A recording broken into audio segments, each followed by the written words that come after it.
Attention, listener, I have an assignment for you. Your mission, should you choose to accept it, is to engage with the Real Nerds, aka the best podcast on the internet.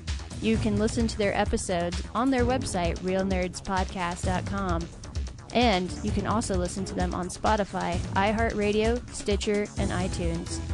Follow their social media pages on Facebook, Twitter, and Instagram. This message will self-destruct never. This is TJ Carter from the Average Joe Geek Show, and you're listening to the Real Nerds Podcast.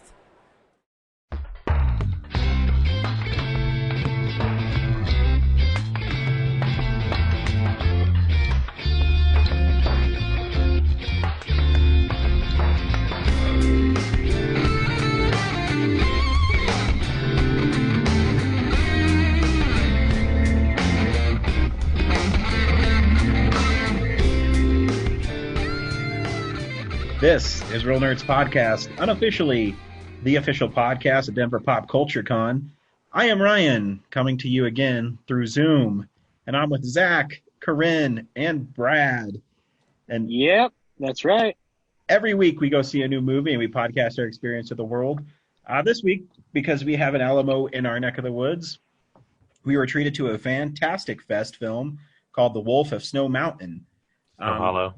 Snow Hollow, sorry, thank you. Sorry, I'm like reading stuff and I'm trying to.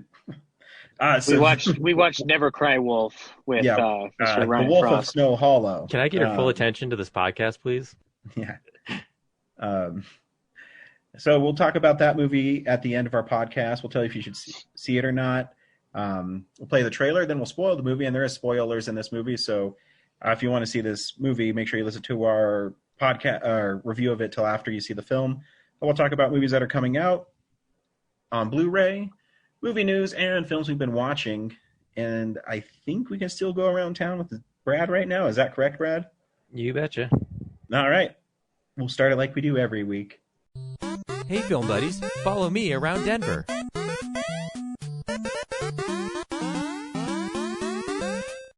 Well, the 88 Drive-In is still open, and I think they're going to go through Halloween. And currently their lineup is Monster House, Zombieland Double Tap, and Resident Evil Retribution. The Fort Collins Holiday Twin Drive-In is doing kind of like a brewing Falltoberfest. So they have a double feature of Tommy Boy and The War with Grandpa on October 16th. And then Screen 1 and 2 generally has The War with Grandpa and Goosebumps, and Hocus Pocus, and then Beetlejuice on the other. Sweet. Yeah. And the Denver Film Festival is going on soon, despite the C Film Center being shut down. So they're going to do the festival at the drive-in, and I would look it up, but tickets are like $85 for screening, so you just go to the denverfilm.org if you want to investigate further, because I'm probably not going to be able to go. Gotcha. At like $85. It's like out of sight, out of mind. Yeah. It'd be nice, though, to watch indie films on a big screen at the Red Rocks, but yeah. That's what's going on around town. Yeah. Cool. Hey, Zach, what's coming out on Blu-rays? DVD releases and Blu-rays. All right, guys. Well, this is the big week for other people who didn't pre-order the Friday the 13th box set, because you can start picking that up this week from other outlets. I've got mine coming on Thursday. Or you can get totally hosed by the United States Postal Service. And they said it was en route on the 2nd or the 5th, whenever Brad's was coming to. And then the next day it said, we don't know when it's going to show up. It's in transit.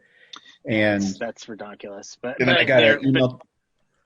Got an email today that it arrived, but haha, joke's on me. Post office is closed for Columbus Day. There you go. Yeah, but regardless, you can pick it up and you'll be able to have a blast watching all the Friday the 13th movies. So far as I know, I haven't heard of any issues where replacement discs are needed, but we'll see what happens. Oh, I did. Yeah. Oh, you did? Oh, yeah. Really? People are already Ooh. posting about like missing scenes in the films and yeah. Oh boy. So I'm only on disc Friday the 13th Part 2. So Yeah, I'd have to. I think this is going to test my Friday the 13th knowledge because I think I've seen them enough where I'd recognize if scenes are missing, and I don't know if it affects all the discs because there hasn't been an actual official announcement from Scream Factory yet. So I don't know. I'll have to test my Friday the 13th knowledge on theatrical and uncut versions of the films. I noticed.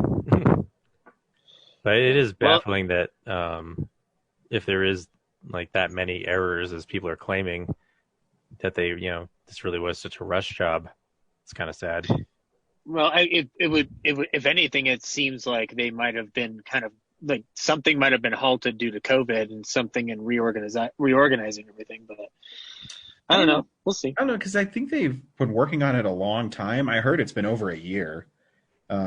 The guy who did some of the special features, I started following him on Facebook, and they've been working on it quite a while. My guess is the authoring of the discs maybe had an issue at some point. Which has happened before because Halloween 4 had to be replaced in the Halloween box set. Yeah, and so did my Army of Darkness. Yeah. Which, if you're in quality control there, like you should do a better job of watching the films. Yeah. Yeah. Well, we'll.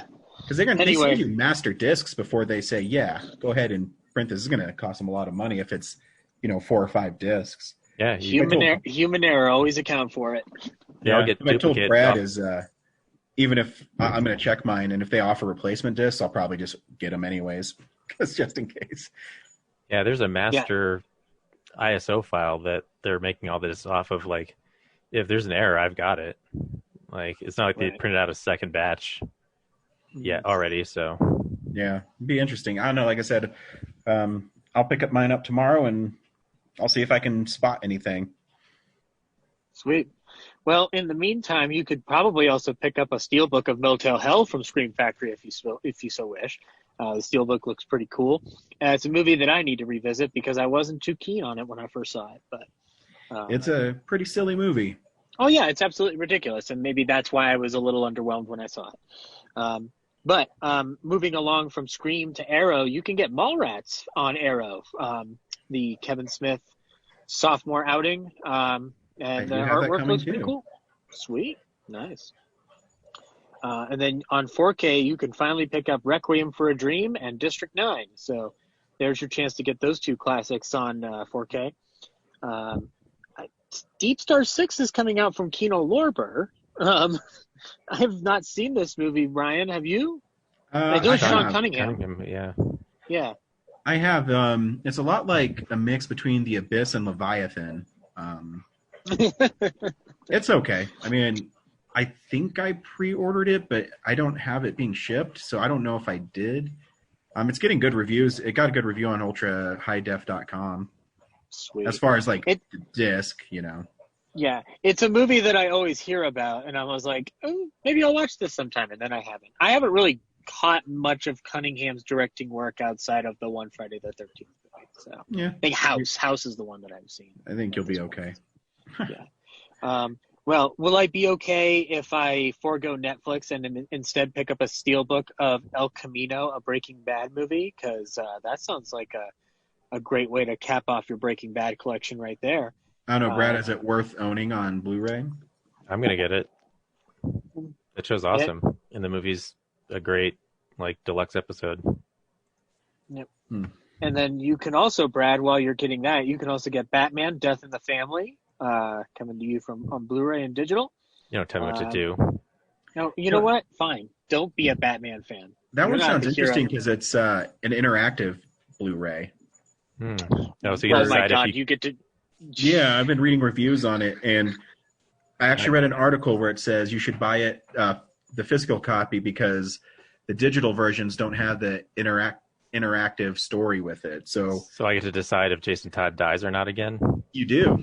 And then when you decide, I only briefly skimmed the reviews because I didn't want it to be spoiled. I don't know when I'm going to get it, but I guess there's 4 different paths you can choose, and then each path has a couple other branches you can go through. I guess So it's like Bandersnatch. Yeah. I guess you can have it play like it's a normal movie, and I guess each version of it's 40 minutes long. But you can make the choices too. But on the digital side, they only put it like the 4 versions you can watch. So you don't get to really choose how it plays out. No steelbook for this one, huh? That's a shame. Yep. Well, and then anyway, moving on. Scream Factory, we'll go back to them for a second. They're putting out Terror in the Isles from 1984, a compilation film featuring Donald Pleasance. So I will definitely be picking that up. And then we'll move on over to Warner Archive. They are putting out Sergeant York from 1941, co-written by John Huston. I might talk a lot about him in the coming year. And then they're also putting out Space Ghost and Dino Boy, the complete series on Blu-ray. I have never seen Space Ghost in anything other than Space Ghost Coast to Coast. So it's very different. Oh yeah, I'm sure it is. I'm very sure it is. And then Criterion's putting out a movie called Claudine from 1974. So if you want to check that out, you're more than welcome to. And then our Warner Archive is also putting out Reversal of Fortune, which is a wonderful film. If you've not seen Reversal of Fortune, check it out. And Ryan, this is fun. Sony Pictures Blu-ray is putting out Dominion, prequel to The Exorcist, the Paul Schrader version of what ended up becoming Exorcist: The Beginning. Cool. That should be a fun time. I like Dominion. I don't like Exorcist: The Beginning, even though Exorcist: The Beginning is technically a lot of fun. Dominion's the better movie. It's weird. Anyway, that's Blu-rays. Cool. The other big announcement, it's not for this week, but in general, the Lord of the Rings 4Ks are on their way in December. Yep, that is a 4K that's coming. Ryan, you know what else is coming out on 4K from Scream Factory? I wasn't even done. No, it doesn't matter because Prince of Darkness is coming to UHD, and that seems like an irresponsible decision, and I'm happy they're making it. You know what's a really responsible decision is that in the process of announcing the Lord of the Rings discs, Warner Brothers admitted that there's an even better version coming out in 2021. So, how could there be an even better one, Brad? The ones that are coming out in December are just the movies, and the Ultimate Collection is both The Hobbit and the Lord of the Rings and all the extended edition special features and new features in one Ultimate Middle-earth set. So what you're saying is I need to wait. I don't know, the steelbooks are pretty cool for the extended and theatrical movie-only versions. Yeah, but I've got all the appendices on Blu-ray anyway, so it's not like I'm, going to hurt for them, Yeah, I mean, I've got the DVD versions of the bonus features. It might be just okay for me, although it's $120 just for the steelbooks, so just for 3 of them. Right, but. Yeah, I mean, I saw the little announcement video that Sean Astin did, and it was cute. You could see him turning off his video recording. Man, there's no 4K edition of Batman: Death in the Family. No. Not that it really because they knew but... because you had to get snarky during the segment and say, "Don't tell me what to do," and they just think you don't want it now. That's why they took it off the listing. So lame. And anyway, did I miss any other Blu-ray news, Blu-ray announcements? I don't think so. I mean, I'm not gonna lie, Ryan. Prince of Darkness being in UHD seems so strange. I did not think that would be a big title to do. Well, I think it's because John Carpenter works with him and are willing to, and he's willing to let him use his stuff to make it 4K. So it's probably easier for them to do that. That's true.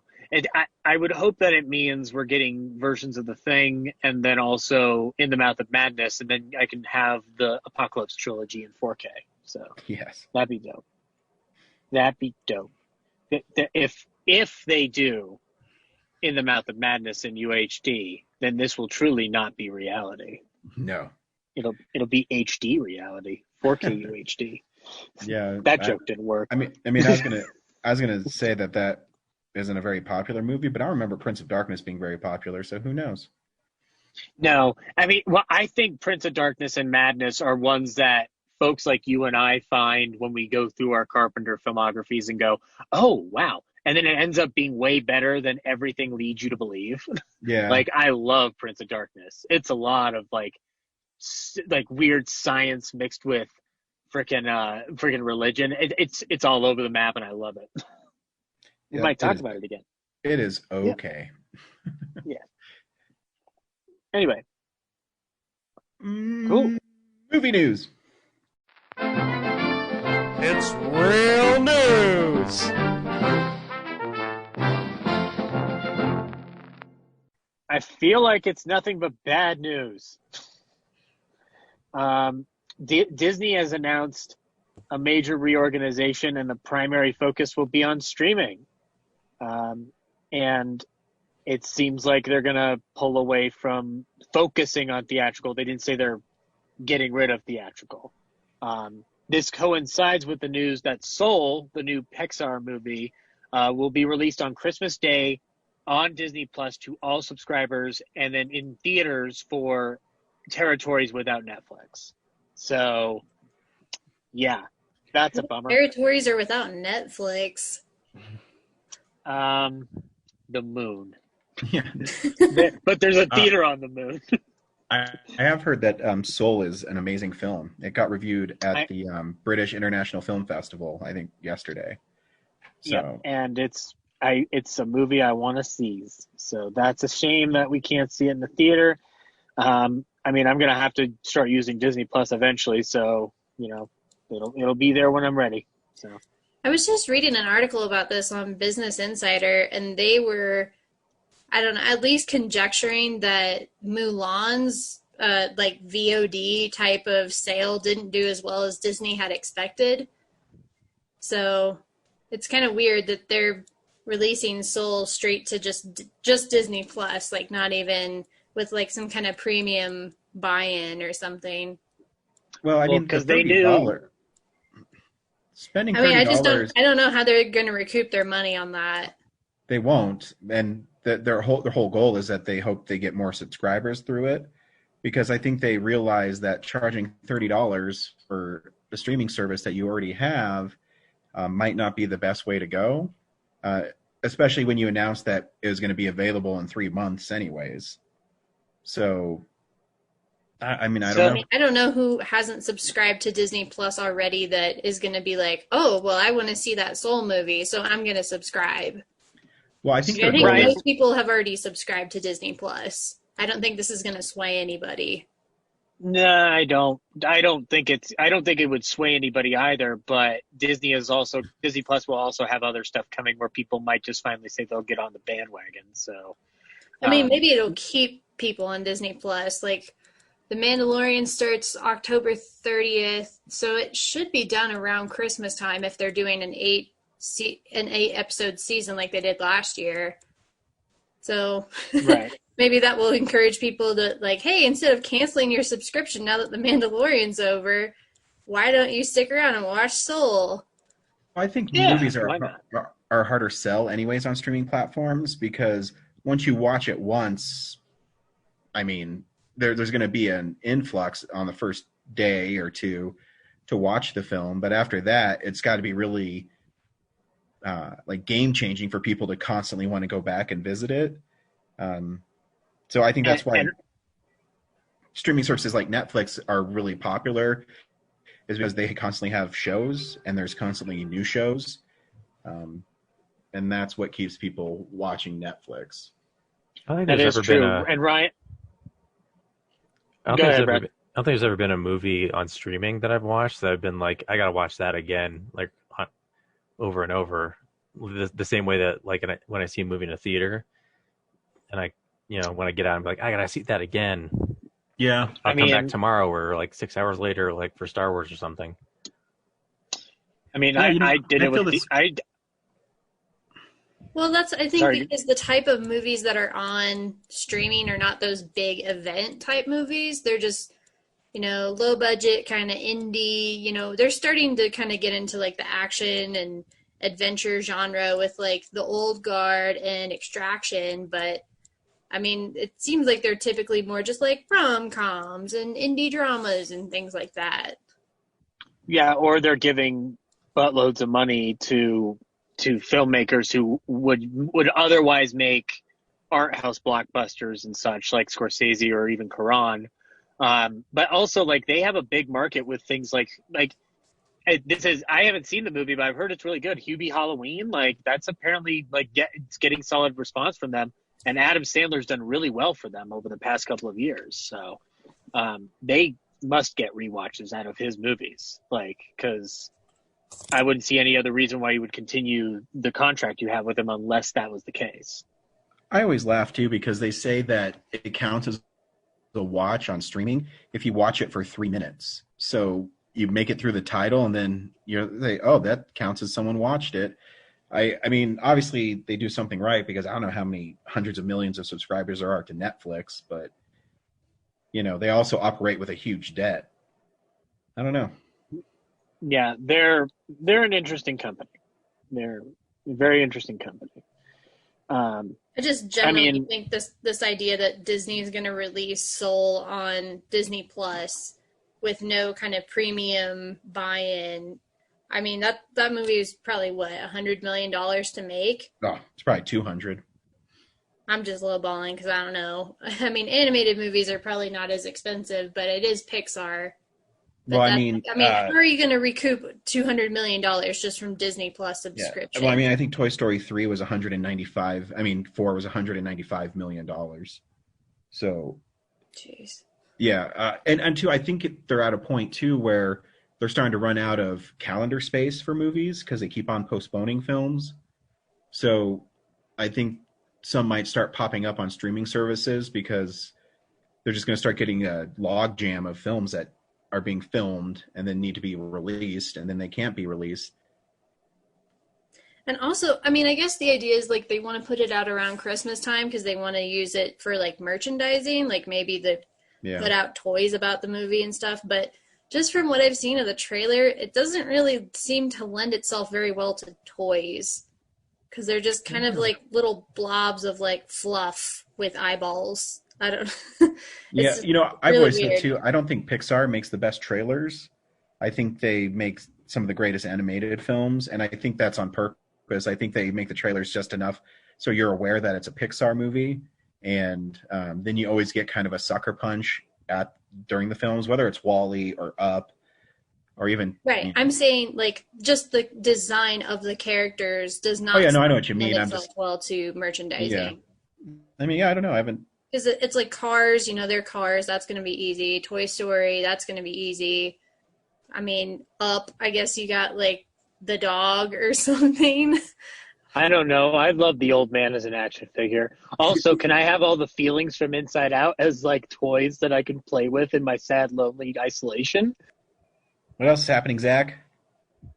You guys seem to have already talked about this on Facebook, but I'll bring it up for the listening audience.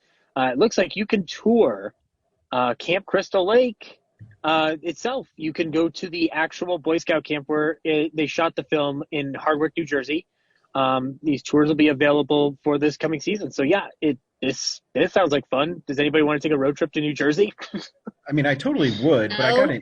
I got an email from my kid's school where it says if he leaves the state, he has to quarantine for 2 weeks. So Really? yeah, so I'm not Wow. going to go anywhere for a little bit. Yeah, boo. That sucks. But Ryan, if I recall correctly, maybe we're making the right choice because I've heard that it's got a death curse. It does. And I heard people are doomed when they're there. I've also heard that the character actor who played Crazy Ralph didn't actually die. He's just hanging out there in Hardwick, New Jersey. Which I've heard is like being dead. Apologies to Hardwick, New Jersey. Anyway, moving on. We got a clip for the new Animaniacs reboot that's coming to Hulu. Did everybody watch it? It's wonderful. That is just adorable. Spielberg playing Attenborough. It's come full circle, guys. Like, the madness is full circle. And just hearing them say, it's the Warner Brothers and the Warner sister. Like, I just had a lot of fun with it. The best part is when Spielberg says, "We have Pinky in the brain," and Dr. Grant says, "What did you say?" "We have Pinky in the brain." In the brain. It's a great little, if you love Jurassic Park and stuff, it's great. I was thrown off at first because I was like, "Is it him?" I was like, "No, it's not." But that's a decent imitation of him. Yeah. I love the when he turns Ellie Sadler's head and then her jaw drops, he just lifts it up. Yeah. But yeah, and then the last piece of news that I thought was interesting, Gal Gadot is Wonder Woman. Patty Jenkins directed Wonder Woman. And now at Paramount Pictures, they are going to be doing Cleopatra. I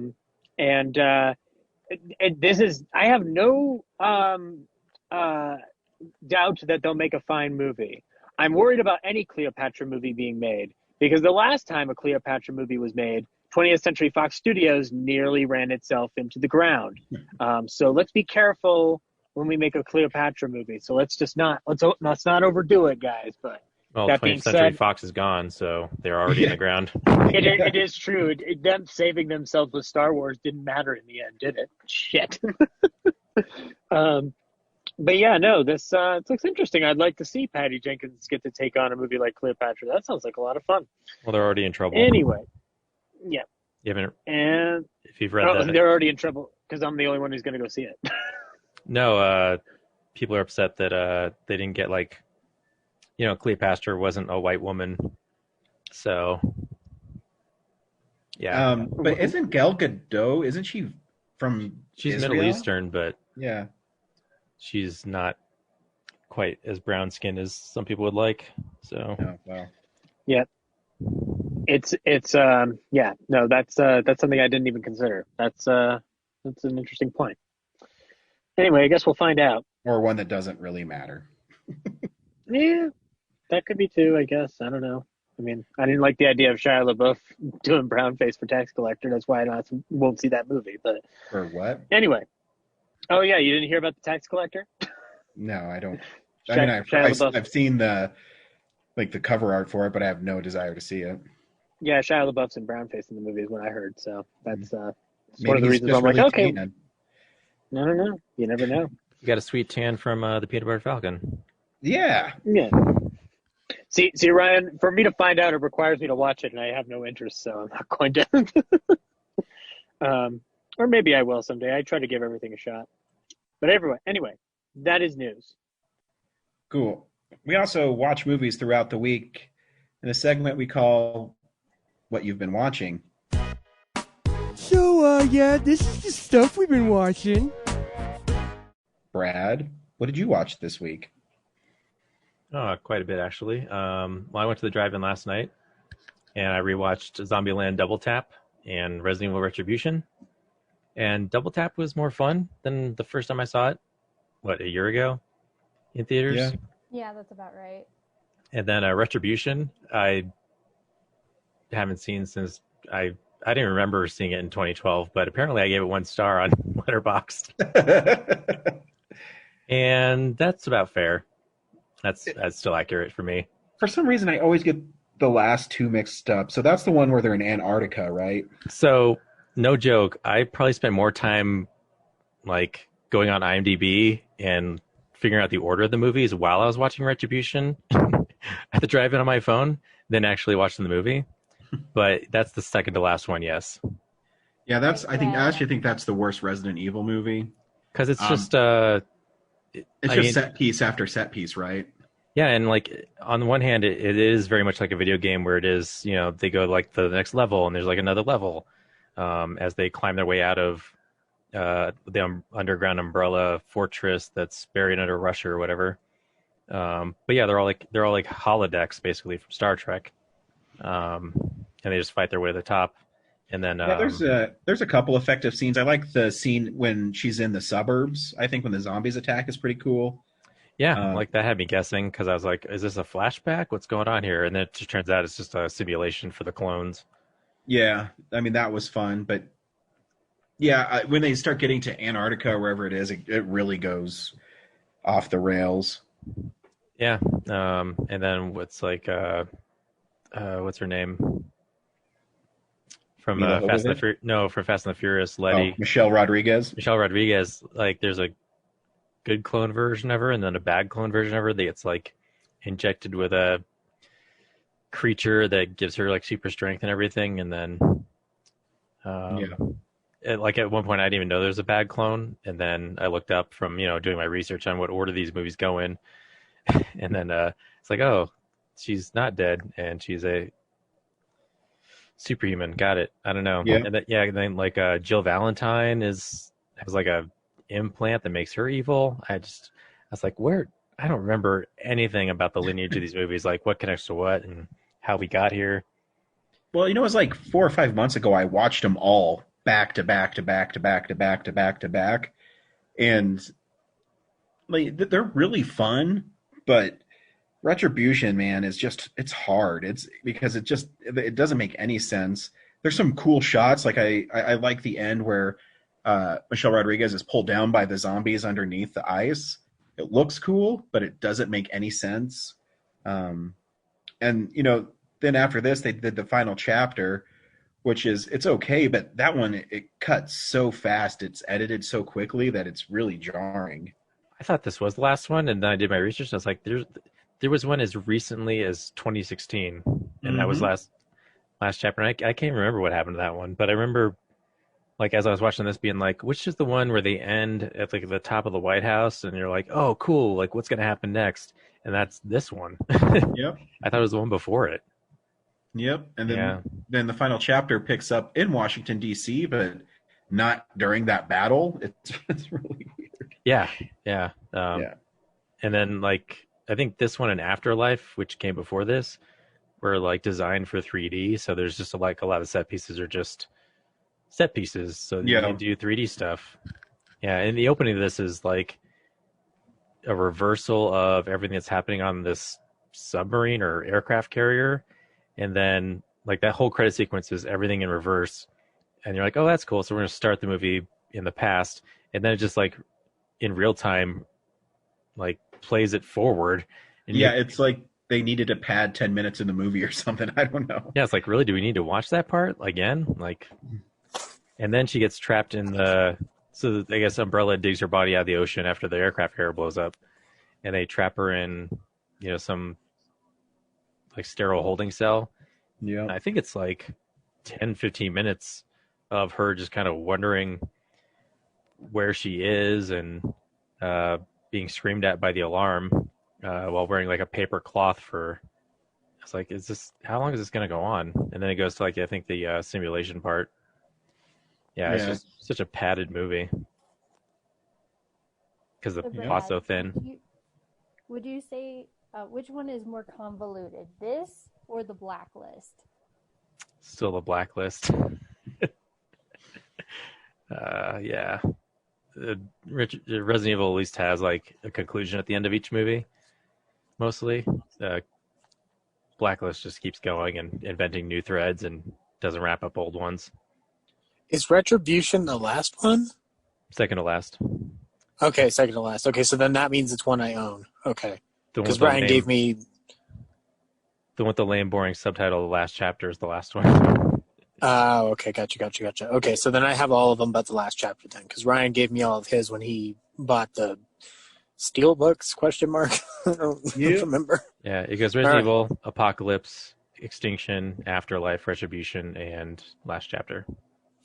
All right. I've seen the first one, but I need to still watch the rest of them. Maybe that'll be part of the Halloween-a-thon.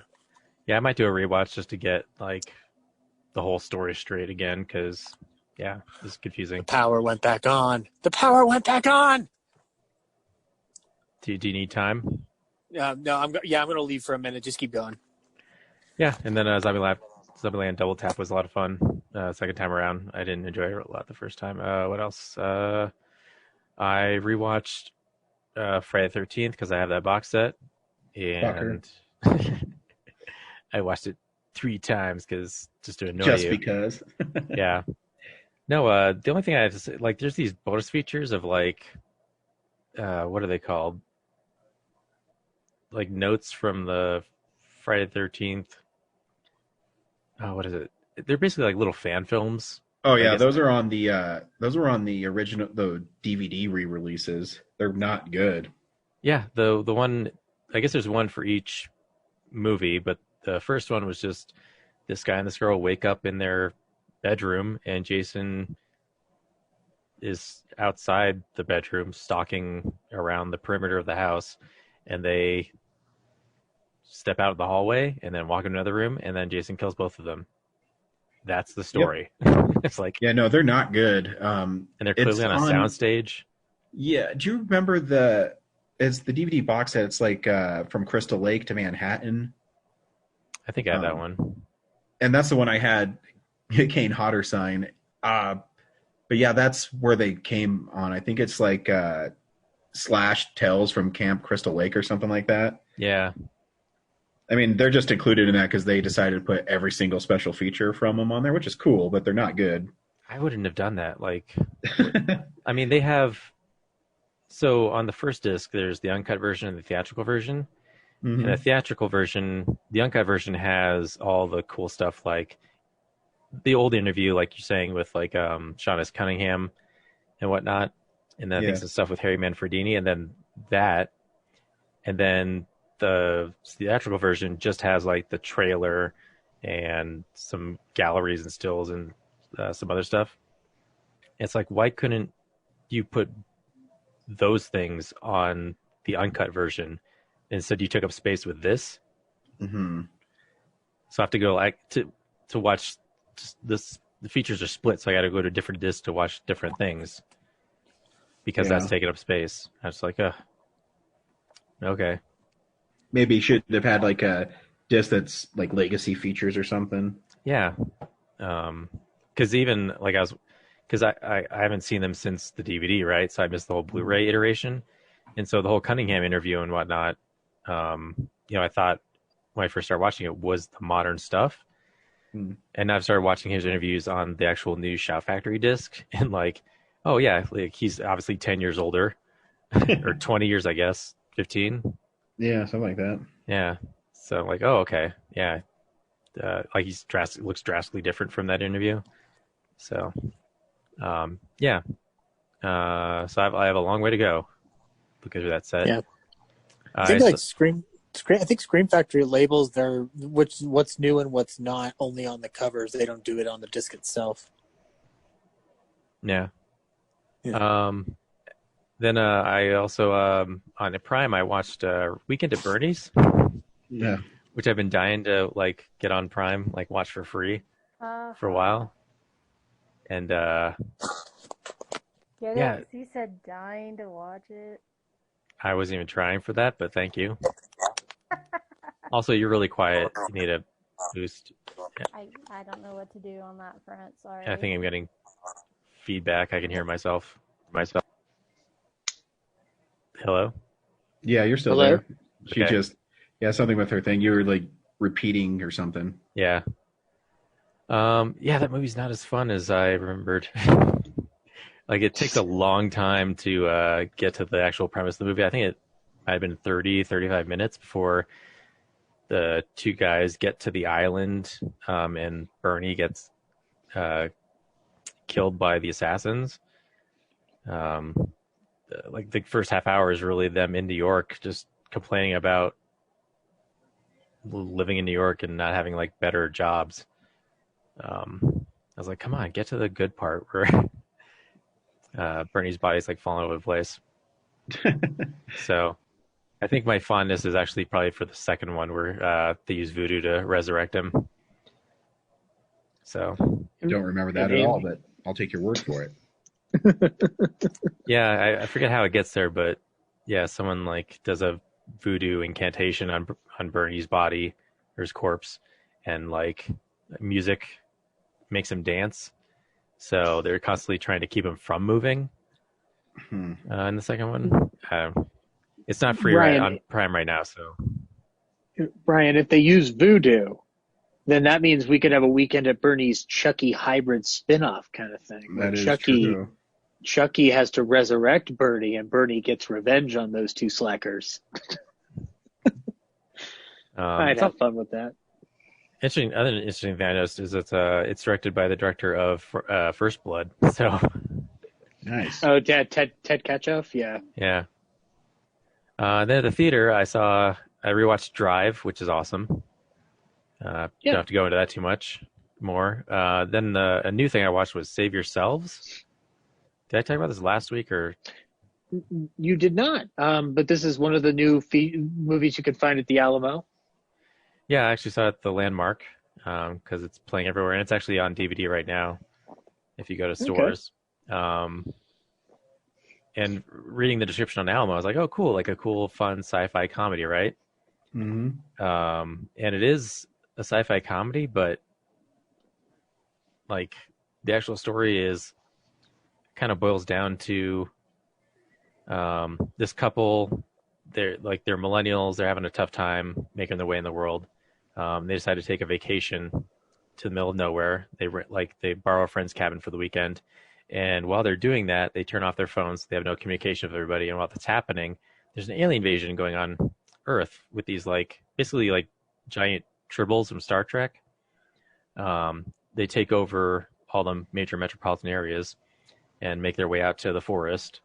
And then it becomes a survivalist story where the movie portrays these millennials as completely inept without their technology, can't possibly fend for themselves. And then basically the moral of the whole thing is that, well, what I got from it is it just saying you need to revert to classic American values if you want to survive in the real world. Because even at the end, after pretty much the aliens have taken over, they're called poofs. After they've taken over the entire planet, the couple stumbles onto this glass sculpture in the middle of the forest, and they touch it. And while they're distracted, it encapsulates them and then rises them into the sky.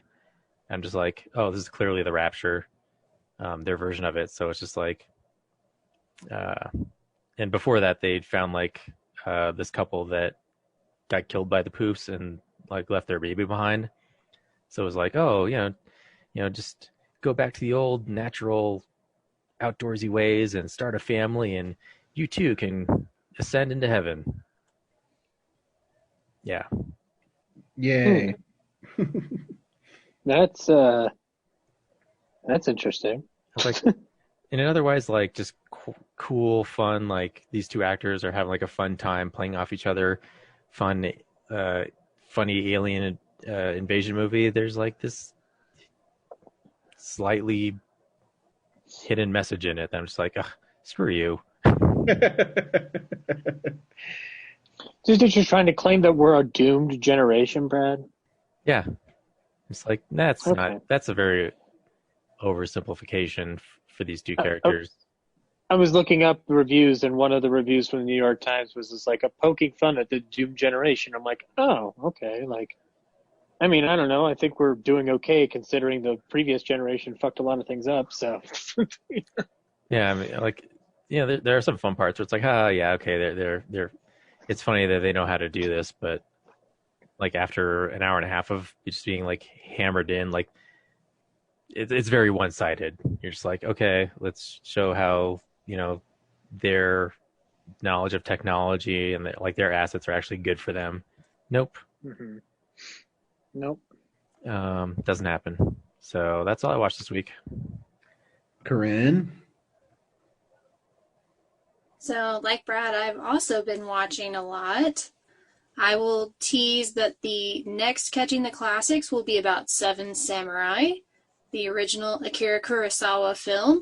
I also have The Magnificent Seven, the original one with Yul Brynner, on hold at the library.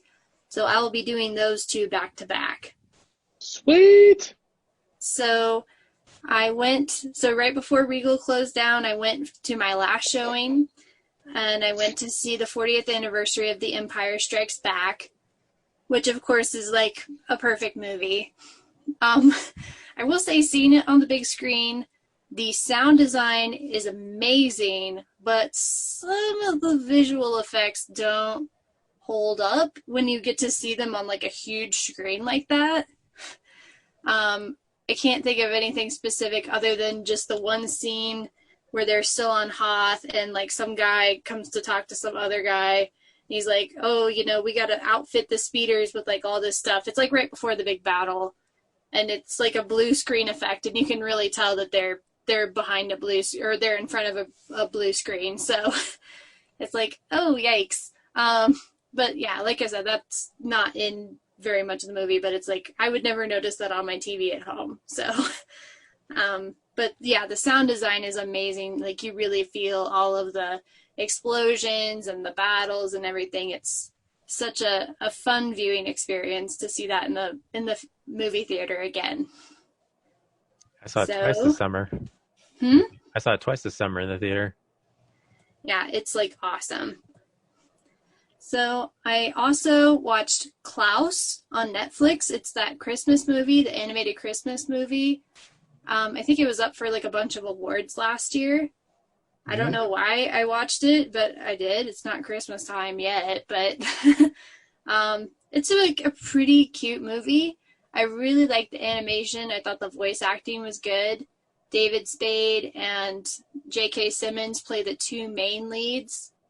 And there were some of the story beats that I was like, oh man, like I wish animated movies wouldn't do this so often.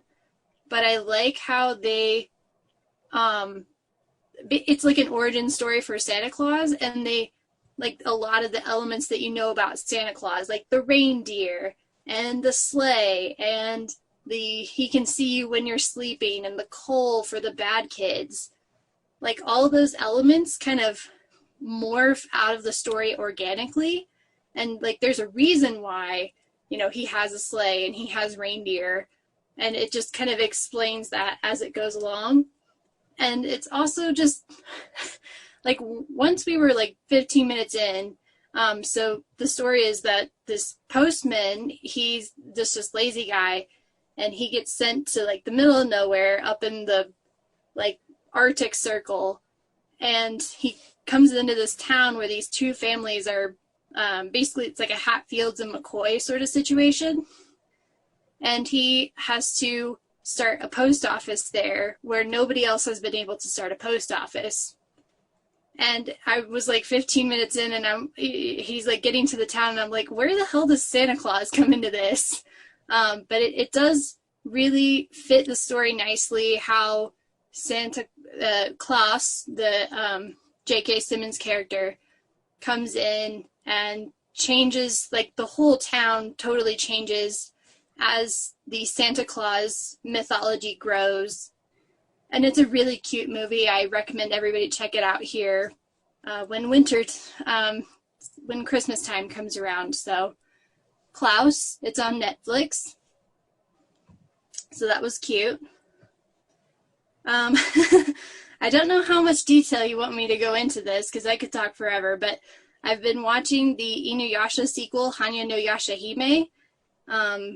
There are 2 episodes in, and I'm a little like, what's the story so far? What is the, so this is a sequel to the anime Inuyasha, and Inuyasha was really well set up from the very beginning because they had a clear goal, a clear end game. Like, you knew from the outset, like, this show will end when X happens. And we haven't gotten that so far. The first episode was basically, it was like 90% a flashback to the Inuyasha characters, and kind of like 6 months after the end of that show, what happened. And I'm assuming that some of those details that they talked about are going to be important, but we're not far enough in yet that it's like, you know, the pieces aren't connecting.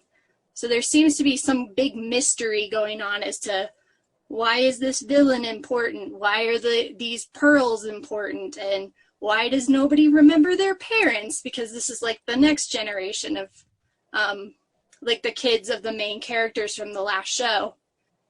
And it's like, yeah, they all grew up without their parents and they don't remember their parents. Nobody apparently remembers them.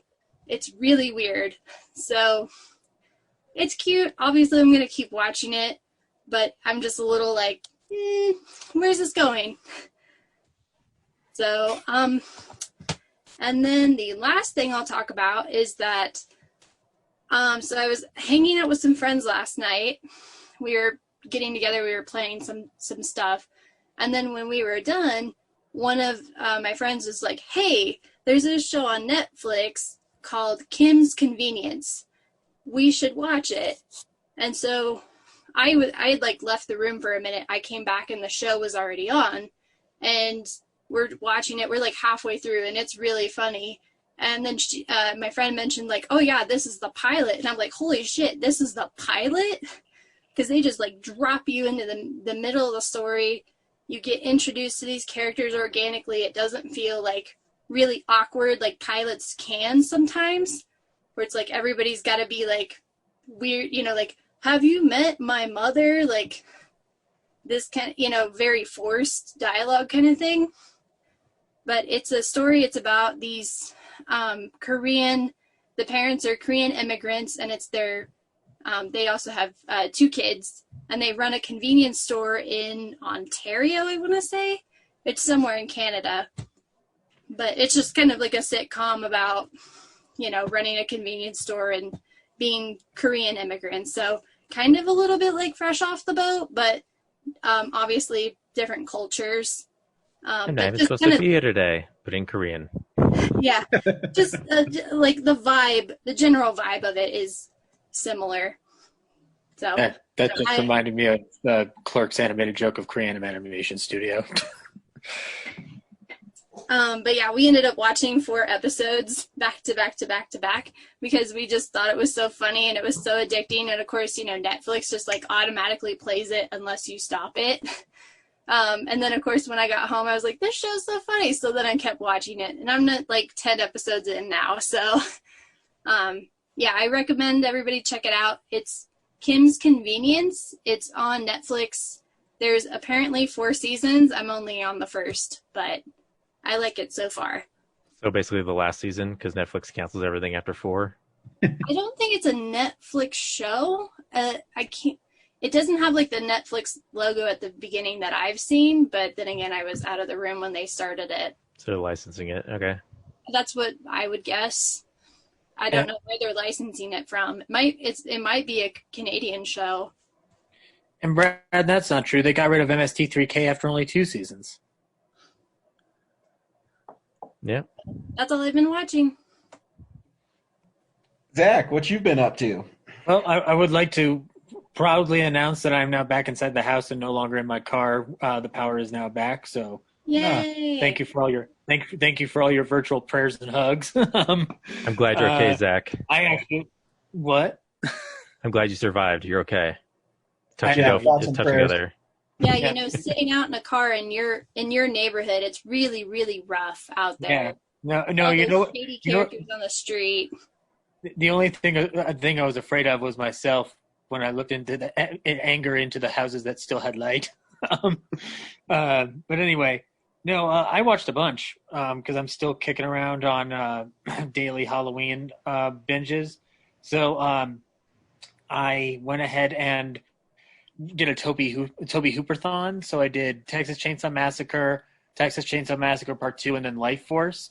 The first 2 I've talked about in various different ways, but I haven't talked about Life Force. I think the only one here who's seen it is maybe Ryan, unless Brad has seen it because Patrick Stewart is in this movie. I haven't seen it. What? You've seen it? I haven't seen it, even with Patrick Stewart in it. Yeah, it's for anybody who doesn't know what Life Force is. So the best part of Life Force is there's a naked chick for like 45 minutes straight. So, okay, yeah, so Ryan, that is a predominant part of this close to 2-hour movie because I watched the international cut or the director's cut, whatever they're calling it on there. The majority of it is introducing the Matilda May character as this space vampire who walks around and sucks life energy out of people, and she does it by seducing him because she's naked. But then halfway through, when we get basically at the beginning, a crew finds the space vampires entombed in a ship that was inside of Halley's Comet, I think it was, and so they get them out, and then one of the crew members falls in love with her, and then she wrecks the entire crew, and he tries to destroy them, but the people who are tracking the ship get it back to safety, and they discover the whole crew's dead except for the vampire and then the one guy. The one guy then learns that Matilda May's character is transporting her consciousness to other people. And at one point, she transports it into Patrick Stewart, who's the head of an asylum. And they put Patrick Stewart onto a table, and they put a big light over his head. And when I saw that, I was like, there are only one lights, Captain Picard. There are only one lights. But the rest of the movie is like, it's actually interesting. Like, I don't think it's like a terrible movie. It's like, it's on my film explosion list for 85.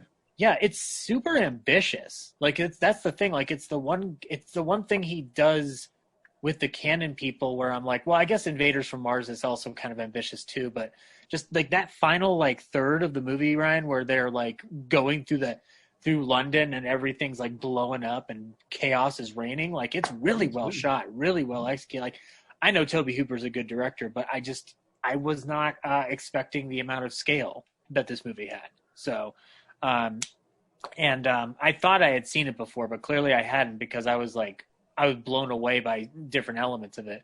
But yeah, the first 45 minutes of it is Matilda May walking around naked. But the movie's good. I recommend you check it out. And then I decided to kick in the movie Prince of Darkness, John Carpenter's Prince of Darkness, which we talked about a little bit earlier in the show. I still love that movie. That movie's kind of off its rocker, but I really love like the ambition of trying to combine theoretical physics with religion. And I think this is one of my favorite Donald Pleasance performances, not including a Loomis performance, because he's very very disillusioned throughout the movie, because it's basically pre-proposing that the religion that he's grown up with his whole life and learned and studied and is garbage, because it's actually an extraterrestrial call, and like Satan is like an embodied liquid inside of this vial, and like so like the church was selling faith and not really telling the secret of what was actually in that container, let alone in the world. And the movie's it plays out as a fun like siege movie, like Carpenter's really good at, and it's a siege in a church, and it's still fantastic. Is it perfect? No, there's some cutting around things that are obvious, but I think it's still a fun watch. And then I rewatched Cat People, Jacques Tourneur's film from 1942, the Val Lewton produced film. That movie still rocks. If you haven't watched a Val Lewton movie, you should ask yourselves why you haven't done that, because those are some fun RKO, low-budget horror films that have to work a lot with what you paint in your mind than what they're able to afford, because Cat People doesn't really have a cat person shown in it, although Simone Simone does release a giant jaguar at one point. So, yeah. And then I rewatched The Fog. That's still my favorite movie from 1980. That's all I'll say about that. Hey, you remember when I swept you and it was my 10th favorite film from that year? I know. Do you remember when I cried in my basement and this is the last time we saw each other in person? That was like, I just realized that was the last time we were in a room together. That is so bizarre. And then I rewatched Village of the Damned. I've said it before and I'll say it again. That movie's a mess, but I really enjoy what they're going for. Like it's interesting. Like it doesn't, it tries to take a step, a big step forward in terms of actually injecting thematic resonance into the idea of the Midwich Cuckoos, or like the original adaptation of Village of the Damned. But the movies, the biggest problem is that the movie's all over the place because it's been chopped up to bits. But I really like Christopher Reeve in it. Like, he's really good. Like, the first time I saw it, I thought he was a little over the top, but like, he's really giving his all into it. Like, there's a point where all the children have grown up to the age that they're going to be for the majority of this movie. And he is just so, like, he is over these children and their special alien powers. Like, he has lost all patience. Like, and it's a look in Christopher Reeve's eyes that you don't get to see outside of Superman movies. Like, you really have to look for films that he did outside of that to see what he could do as an actor. And Mark Hamill being in it as a priest is still hilarious, because I'm like, oh, he traded one religion for another. And then I rewatched The Invisible Man. The movie still rocks. This is the original 1933 version. I'll be doing the new one again soon. Still fantastic. And then I rewatched The Old Dark House from 1932, which is James Whale's film before this. Ryan, have you seen The Old Dark House? I have not. Okay, I'm going to loan you the copy that I got from Cohen Media recently. The Old Dark House, and it's actually a movie that I think Corinne will like too, because it's a old horror movie with a lot of comedy in it, like a lot of pitch black comedy in it. It's basically these three people get stuck in the mud with their car, and then a mudslide kind of consumes them, and so they run into a seemingly abandoned old dark house, but it's in fact filled with Ernest Thesiger, his sister, who plays a man named Mr. Oh God, I'm trying to remember his name because I just know him as Ernest Thesiger because he's amazing. Oh, Mr. Femme, Mr. Femme, and his sister Rebecca, and their manservant Morgan, played by Boris Karloff. This was his role after Frankenstein, in which he's only on screen for, I want to say, about 10 minutes of a 72-minute movie. And it basically is about these people roughing out the night in this house during a storm, while at the same time trying to figure out what's going on inside the old dark house. And Charles Lawton's in it. He plays a character whose name that you will never forget, Sir William Bill Porterhouse. It's a fun-ass movie. Cohen Media got the 4K restoration of it done in early 2013. And there's a nice featurette on the Blu-ray about Curtis Harrington and how he actually utilized his career as a director at Universal early in his career to actually save the old dark house from being completely discarded. And there's an interesting little story about rights in it, because Columbia owned the rights to show the film and remake it, but they didn't have the print. So he had to go through both Universal and Columbia to get the rights cleared to even release it back in the earlier days. And then I rewatched Gods and Monsters. Movie still rocks. It plays differently in a post-Weinstein world, I think, in certain respects, but I think that the overall like impact of the film is still there. The emotional resonance that you feel between these two people who are completely lost, and I think that it's Ian McKellen. It's one of the best performances he's ever given, and it's kind of a shame that we didn't honor him with an Oscar then for this movie, because I don't know when else we're gonna do it. And Brendan Fraser, also amazing in the movie. Like, it's another example of how he was more than just a pretty boy face. Like, he gives a lot in that movie that nobody expects of him, because I don't think many people know that he's in this movie unless you're people like us. And then the last two things that I watched was I did a local filmmakers double feature for my Halloween-a-thon of a certain short film called Catastrophe. Never heard of it. The director's kind of a jerk, from what I've heard. I certainly don't think I'd ever want to meet him, but he made a great movie. I think I've said this before, Brad. This is my favorite of the movies you've done, because it's black and white and it's got a nice little monster motif going through it. You didn't like Totori Dynasty? Man, that hurts. That hurts. Which one? Just keep going. And then, I take that back. I do like Thunderbolt too because I like how you, I like how you ended it. You're the only one then. Yeah. Oh, I like that. I like that. I don't like any of your movies. I know, so I don't You don't cast you in anything. Ouch. That was fun. But then I also rewatched Adam the Amazing Zombie Killer, which I hadn't watched in a while. But our friends Richard Taylor and Zach Bynes did it, and I still love the film because it's it speaks to that trauma spirit that they're clearly in love with, and the part of me during this screening was now trying to figure out how many of the locations I've actually stepped foot on, like because there's a lot of locations that we've been to, whether it's an Elvis Theater or different streets on Colfax. But I enjoy it. I like watching their passion they put behind it, and I also rewatched the documentary because I wanted to remind myself of like what it was like to, go out and make an independent kind of film because it's that kind of inspiration I'm always looking for. And everything they had to go through to make that movie is harrowing in 500 different ways, like from the stories about Richard and his girlfriend over to Zach breaking his leg. But so they're two wonderful folks that we've interacted with over the years, and I liked rewatching their movie for my little Halloween-a-thon. So yeah, I actually enjoyed their behind the scenes making of. It's a great doc. Like the Even movie more is a than lot movie. of fun. That doc is amazing. Like it's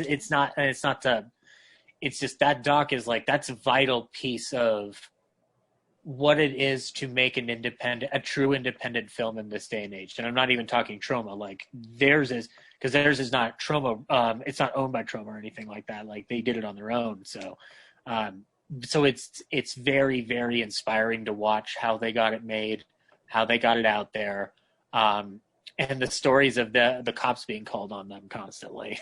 There's the story of Richard's father playing the zombie bum outside of the big trash container at an apartment complex, and and the cops are asking him who he is, and they have to get verification via his dad. Like it's just so like we've all been in that situation at some point or another, dealing with that when trying to make something on guerrilla style.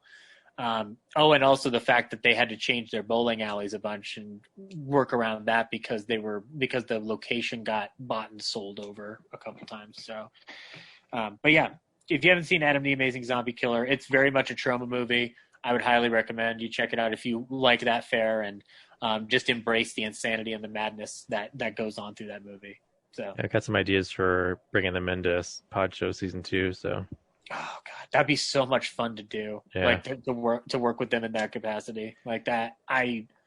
I'll tell you, like Zach and Richard's enthusiasm in that project is so clear that it makes every moment in the film feel like just a love letter to filmmaking in general, not even just a Troma. Like they are literally pushing onward, like, and I love it. So so that's all I watched this week. Well, I didn't watch as much as you folks did. What's that supposed to mean? I'm just kidding. It means that Ryan has a life, unlike us. No. What do you mean, folks? It means that I work until 3 a.m. when I work, and so then during the day, like to get motivated and pay attention to watching something and knowing you have to go back to work is always a little challenging. Yeah. But so I have been doing Blueberried. You can check out my latest article about the Hitman's Bodyguard. But I've started to rewatch The Walking Dead. Not all of it, but the ones I haven't had a chance to watch on Blu-ray. So I watched the 7th season, which is it's a pretty solid season. It introduces Negan. I like Negan more on the show than I liked him in the comics. Oh wow, you're that far behind? Wow. Oh, well, I mean, I've seen him. I just have to catch up on the Blu-ray side. Yeah, I think on Netflix they're like the first season of The Whisperers has gone by. Yeah, I think that's season 9. 9, yeah. So They're yeah, like 2 behind. Yeah. yeah. So I think Negan is better on the show than he is in the comics. One of my problems with the comics is Negan is like his mouth. It sounds stupid for coming from me, but just like I don't like Friday the 13th Part 5 very much because it's really gratuitous with like the violence, which sounds really stupid to say in a Friday the 13th film, but but in the comics, his dialogue is always "fuck these motherfucking pieces of shit." Where on AMC, there's a couple fucks they drop in every once in a while, but Jeffrey Dean Morgan, who plays Negan, has to be a little more creative with his dialogue, and he delivers it in a pretty fun way. And so that 7th season always has this sense of dread throughout the whole season because of Negan. And the makeup effects are still incredible. K and B, I mean, the zombies are, I think, the best looking zombies ever produced, on film and on TV. It's Nicotero kicking ass on every week. Yep. He does. He directs a lot of the episodes too. He's turned into quite the director. Oh yeah. I for some reason I kept on forgetting to get War of the Worlds on 4K, and I happened to go to Best Buy in Littleton because the Best Buy in Littleton has more movies than any Best Buy I've been to in a long time. I think they cater more to people who buy physical copies, and they had War of the Worlds on 4K for $17, which watching it again, it's stunning in 4K, and I put it on in midday after I picked up Kellen from school. And as I'm watching it, I look at Kellen and he's kind of getting scared. And I realize that even though it's a PG-13 sci-fi / horror film, the scenes are really intense. And, at the beginning, well, I guess not the beginning, I guess when the aliens first attack and Tom Cruise puts Dakota Fanning in the van and she's screaming and crying, like it really started messing with Kellen. I'm like, oh, maybe this isn't a good movie to watch with him. Yeah, when they're running down the street when the pods are going, we saw that in the theater when I was 13 or 14, and I was getting jumped back in my seat because it's not Spielberg doesn't let up on the tension with it. He really intends to scare the pants off of you.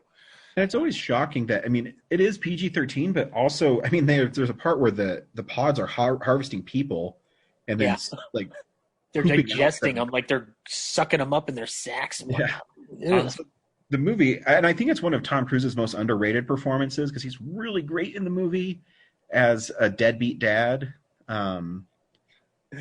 being thrust into this situation where he has to be a father for maybe the first time in a while. Mm-hmm. And he's really great in it, and the movie is beautiful in 4K. It's always a testament to Spielberg because, when I watched Jaws earlier this year and then I watched War of the Worlds, he's such a great director that visually his movies are just in 4K, they're amazing. That's all I have to say. Has Spielberg, I'm trying to think of a purely horror movie that Spielberg's made other than Jaws and War of the Worlds right now. Nope. I would love to see him do that. But that's scary to only one person, and all it does is just make me want to punch a wall. But no, I'm trying. Yeah, I guess so. It's got horrifying moments in it, definitely. I can think of the first one. The second one, I would argue, is more of just a monster romp. But I was gonna say both of them are really like a monster movie. Yeah. Yeah. You think, he always has horror elements in his films. Even Raiders of the Lost Ark, Temple of Doom. There's horror elements in his films for sure. They wouldn't let him make The Shining, so he had to put it in Ready Player One. Yeah, but I think that there's something about War of the Worlds that just puts it on a whole other level, even apart from Jaws and E.T. or Jurassic Park or whatever. War of the Worlds is really hard to watch. It's just so brutal. I agree. I think it has a 9/11 tone to it as well, which I'm sure was definitely on the mind of the filmmakers. Yeah, I'll never forget. That came out in 2005? Yep. Yeah, 2005. It's very much an almost as immediate a response as you can get to that feeling of an unknown enemy attacking you, and from a thing you don't understand inherently. Like that's the vibe that's definitely emanating off of that film. Yeah, it's YouTuber Lindsay Ellis actually has a really good video essay, and she compares how the War of the Worlds and Independence Day kind of tackle the same subject matter, but with wildly different tones. one does it better than the other, and it's called War of the Worlds. Yeah, it's a when I was watching it, I was reminded about how great that movie is. It's an amazing film. Yeah. It is interesting how the War of the Worlds has never been adapted straight through as the book, like the book that was written. Like every version of it is an interpretation that veers way off course from the book. It's like everybody keeps that design, but like whether it's the radio broadcast or the Orson or the George Powell film, we've never gotten a version of that book, and I think it's partially because the book's kind of boring at certain points. But yeah, it's a great film, and you should get it in Ultra HD because it looks great, and the sound is amazing on Ultra HD. And the last thing I watched is my wife and I watched Hubie Halloween, the new Adam Sandler movie. Wackadoo. And in it, he plays a guy named Hubie, who is the self-appointed safety Halloween monitor in Salem, Massachusetts. And he's a really nice guy, and the city constantly makes fun of him. One of the funniest running jokes. Well, there's a lot of running jokes in the movie, and it also calls back to Adam Sandler's early stuff. Like the O'Doyles are back in it. Ben Stiller is the orderly again from Wait, really? Happy Gilmore. Yeah. Yeah. And there's just like funny jokes in it. There's at the beginning is with Ben Stiller, and there's a mental institution, and the guy who's in the mental institution breaks away, and in his bed is just full of Jello. And but there's this really quick shot of when how the orderly pulls the blankets off of where the inmate's supposed to be sleeping, and it's Jello, but where his dick's supposed to be is a hot dog that's sticking up with two little fucking balls on it. So there's a couple running jokes in the movie that are great. One is people are constantly throwing things at Hubie as he's riding his bicycle through the town. And it starts of him being egged by these kids, and he catches the eggs in his thermos. He shakes it up, drinks it, and he says, just like Rocky Balboa. Then he throws up all over the place. It's so stupid. And his thermos can change into whatever he needs. At one point, it's a grappling hook. At one point, it's a bullhorn. It's so stupid. But it's really funny, and it's like a cute movie. And the best payoff for the joke of people throwing stuff, there's a point where Hubie's running through the woods, and people are just throwing, I think it's like a microwave and a refrigerator at him. And he dodges it all too. So that's like the joke too, is he constantly dodges it. And as he keeps on running, all of a sudden these two bears stand up and throw shit at him. Like these dudes in bear suits that look so fake. It's so stupid. That's Halloween. They're costumes, right? No, they're not Halloween costumes. It's like bears in the forest that stand up and throw stuff at him. And probably the best running joke in the film, though, is Adam Sandler's mom is always wearing these T-shirts. And so the first one is Boner Donor. She's wearing another one that says Kayaking Gets Me Wet. It's just stupid and funny. And there's a mystery through the town of people getting kidnapped, and Hubie has to solve it. Steve Buscemi plays a guy in it. I won't spoil his role because it's really funny.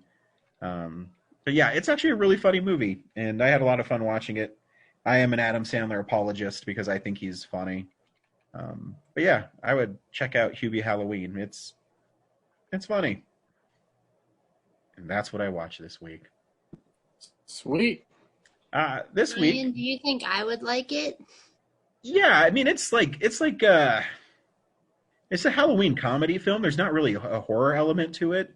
It's a murder mystery, quote unquote. Yeah, it's. I mean, you have to like Adam Sandler because there's like Adam Sandler esque jokes, if that makes sense in it. Where he plays kind of like a man child. Are we talking more like 50 First Dates Adam Sandler, or more like the Stupid Six or whatever that movie was? Oh, no. It's more like oh man, it's more like a Happy Gilmore kind of movie where it's really silly, or like The Waterboy. Like if you take Happy Gilmore and The Waterboy and kind of blend them, you kind of have this movie. Okay. So yeah, I mean, I would watch it, and I'm probably going to watch it again because I think Kellen will like it.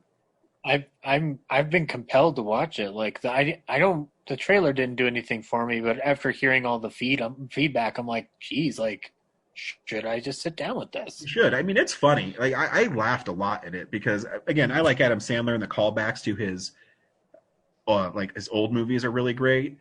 I mean, there's.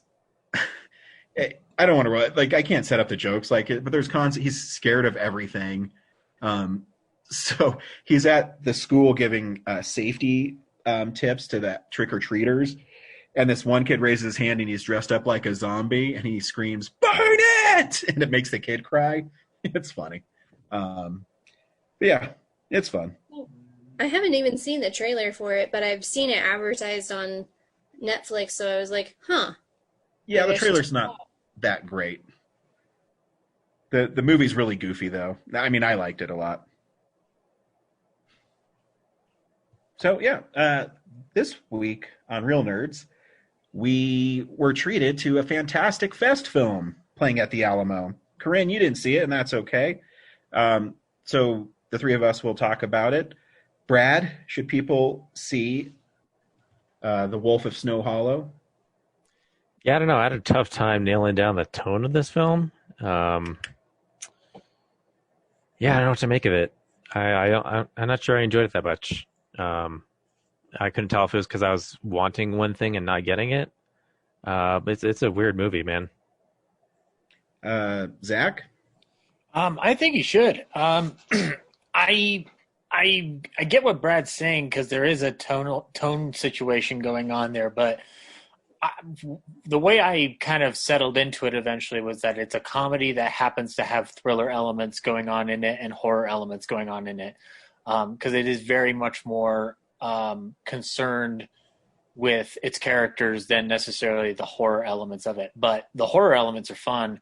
I've never seen the film that the guy did previously, but he's got an interesting vibe about him that I really enjoyed watching and settling into. Like it's kind of like mumblecore if it was being yelled out very loud, because he yells a lot in this movie. But I'll tell you, I really appreciated. There's a lot of like honest moments in this movie that I thought were really well directed and well acted, and so I would recommend you guys check it out.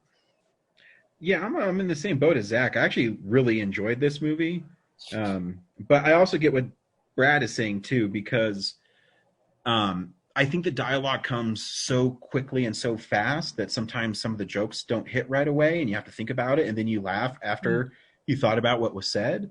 But yeah, I think you should definitely see it. And here is a trailer for The Wolf of Snow Hollow. We have every reason to believe that this monster will show up again tonight.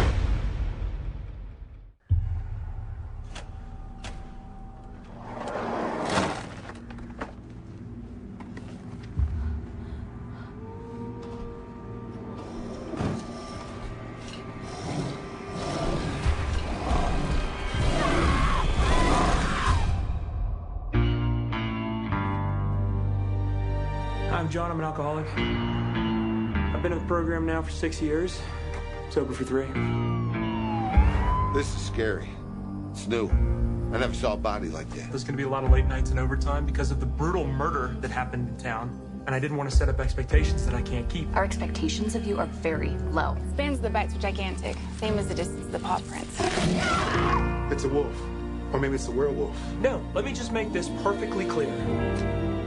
There is no such thing as werewolves. Our killer is a guy, and I'm gonna find him, and I'm gonna kill... and we're going to bring him to justice. We have every reason to believe that this monster will show up again tonight.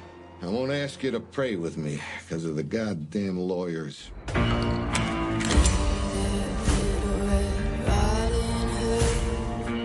Where were you?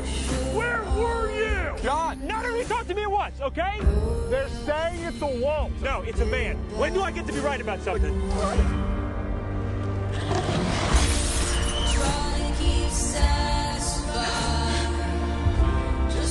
Do your job! Do your job! I am begging you!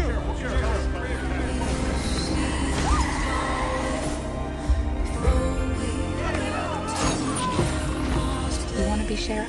How about we start acting like one?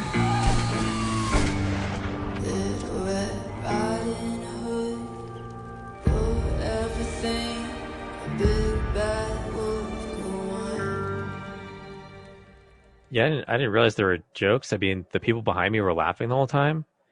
I was like, "This is that funny to you?" Like, yeah. Well, there's like, I thought the funniest part. Well, I'll set up the movie. So in the movie, there's murders happening in this Utah city called Snow Hollow, where there's it's a serial killer, they believe, and they think it's a guy, and it slowly people start to realize that it might be a werewolf. Which I hope Corinne doesn't mind. This will be spoiled, Corinne. The werewolf design I think is really awesome. The scene where he kills the lady in the van, where he's crouched and he slowly rises up, I think is pretty badass. Oh yeah. And besides the werewolf element too, you're also dealing with a sheriff that is slipping. He's not alcoholic. Yeah, his sobriety is slipping. Like the whole film is him trying to keep a grasp on what he's. Well, I'm talking about the dad. So the actual sheriff. So he isn't doing well health wise. Oh, Robert Forster, yeah. Yeah, Forster, which also kind of stings because it's his last movie. But he's great in the movie. And Jim Cummings plays his son, who is a deputy for him, who's struggling with being an alcoholic and going through a divorce. And this murder case kind of sets him over the edge where he starts drinking again. Yeah. And I mean, it's bad. And it's interesting because it takes this, I don't know if weird's the right word, but it takes this really dark character study about someone who's an alcoholic and how it affects people around him. Yeah. And as I'm watching it, I said, man, is it going to be like a reveal where he's the actual wolf here, where he gets so drunk that he doesn't realize what he's doing? That's what I was thinking for a bunch of it. Yeah. That was what was going through my mind too. And they do set up a few red herrings throughout the film.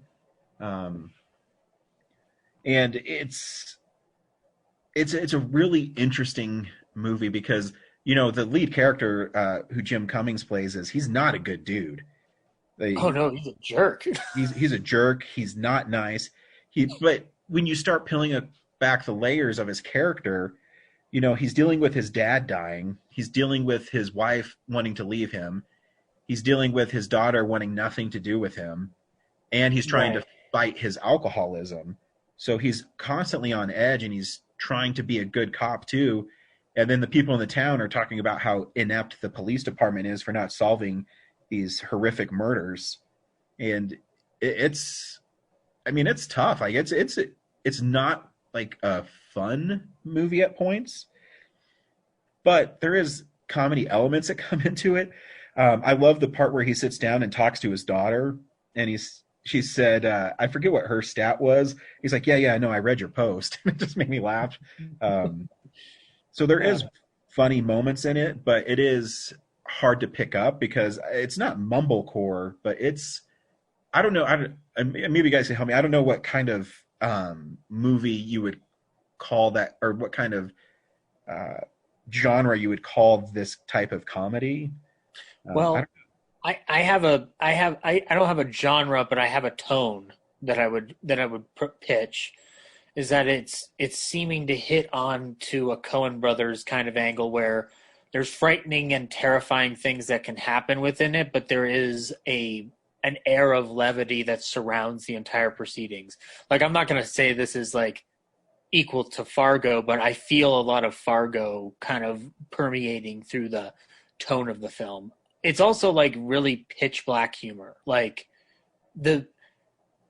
when Jim Cummings' character, what I appreciate about it is because it is so honest, it is both unsettling and hilarious at the same time.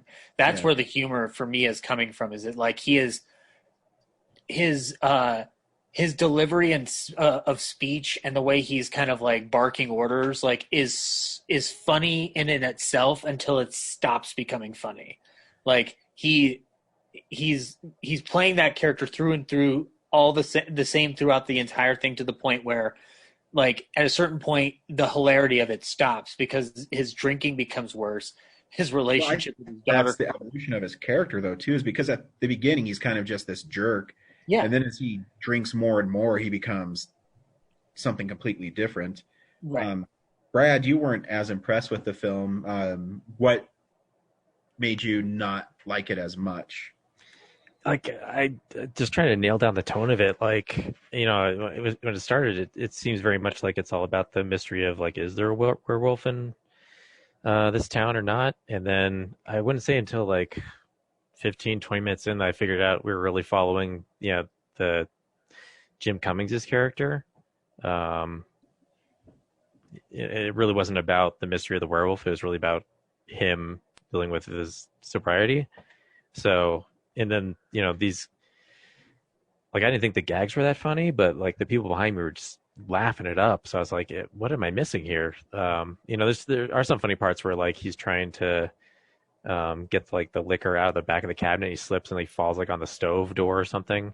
That scene is both funny and horrifying at the same time. Like, yeah, but like the rest of the time, he's just like, it's like, oh, there's this, like, this, we're watching this big jerk just deteriorate in front of everybody. And there's like no, like the pacing is just relentless, it just goes to gag without any reflection on what's going on.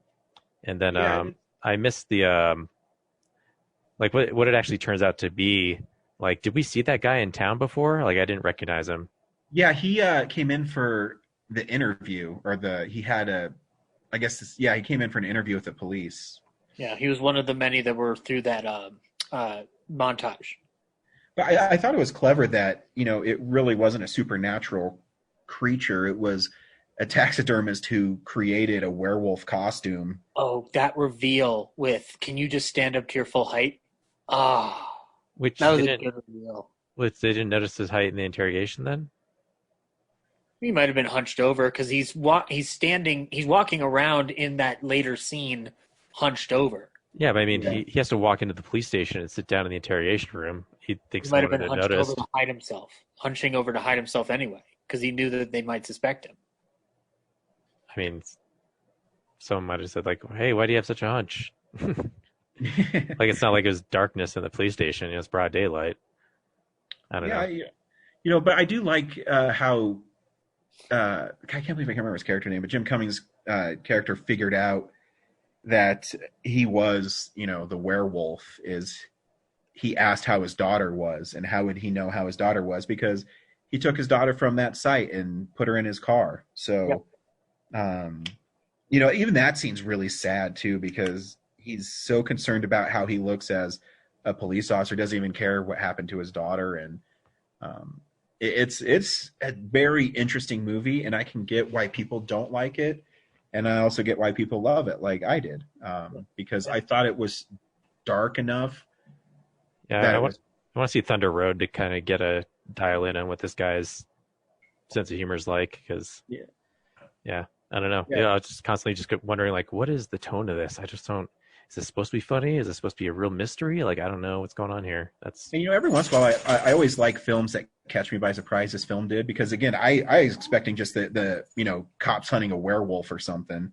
Yeah, and it was definitely not this movie. And I like how like Ricky Lindholm, like, is actually doing the real detective work behind the scenes and becomes the sheriff. Yeah, like in a very stealthy, like, it's not the focus of the movie. It's like a good, PS to the end. It's a good definition of a great supporting character that literally helps carry that movie. Yeah, because I also think, too, if Jim Cummings' character ended up being the sheriff, it'd be a little disingenuous because he didn't deserve it. I mean, Yeah. He needed to work on being a better person before he could be in charge of people, because they even have that scene where he comes in where the one guy leaked the information to the press and everyone's like, oh, he brought you, donuts or something. He says, oh, that's awesome. You're fired. Yeah. He's not a good person. Put your application into WikiLeaks. I heard they'll be hiring soon. And then the scene, one of my favorite scenes in the film. It's not a funny scene, and it's actually kind of like, it's terribly depressing. Is when she's carrying him upstairs to bed. Yeah. That is such an honest scene. That made me cringe based on how real that was alone. So like that. The movie does a lot of great stuff for anything it might be lacking. Like, I mean, and I love the chase in the snow at the end. Yeah.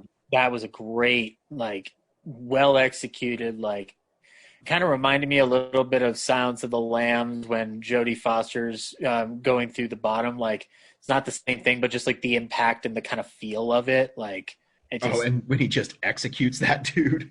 Oh God, yeah. Because he follows the instructions of the first survivor of it. He's like, just don't even bring him in, just kill him. Like, Let's see the snow through the bullet holes or something. Yeah. Yeah. Said, yeah. What was up with the fireworks? Like, what was that about?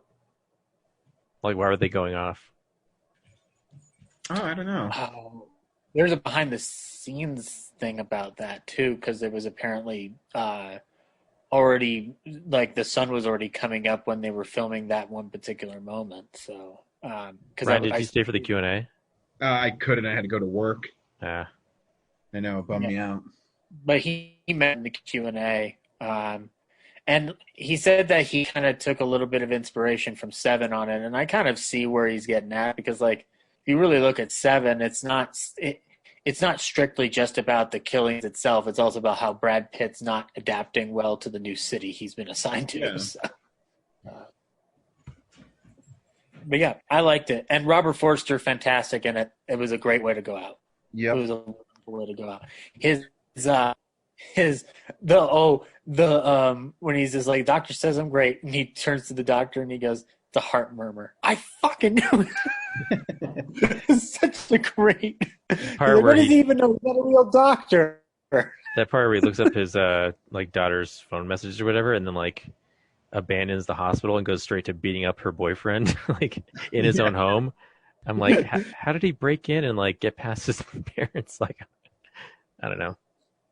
That was awesome. And then like she's like, no, leave him alone, leave him alone. Then she finds out that he's a cop and she starts beating up her son. What'd you do?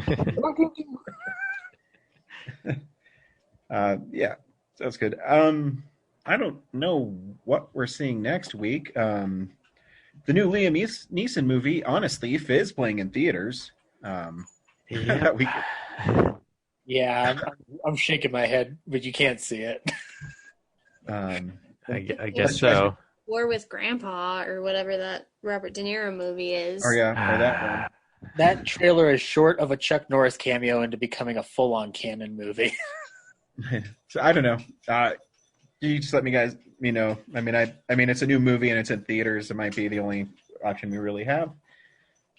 I know that we're planning for Filmsplosion on the 24th or something like that, but Netflix's Rebecca is supposed to come out on the 23rd. Ooh! So I think we should do that for one of our film of the week in November or something. I'd be totally down with that. Me too, Zach. Me too. I know. We everybody wants to go back to Manderley, don't they? Too bad it's burned down. Yes. If you know what, if Rebecca couldn't have Maxim, then no one was going to have him, and no one was going to have Manderley. And we could see Dame Judith Anderson looking up as she lets that house burn to the motherfucking ground. All right. Yeah, I guess Honest Thief is like the only thing. I mean, You could also see like Save Yourselves or a Possessor, I guess, but I've seen that, so we're interested in Possessor. Figure it out. Anyways, thanks for listening. Thank you guys for coming on again. As always, we'll have to find a way where we can do this in person. But it's good hearing your voices. Yep, good hearing your voices too. See you next week. Bye. Bye.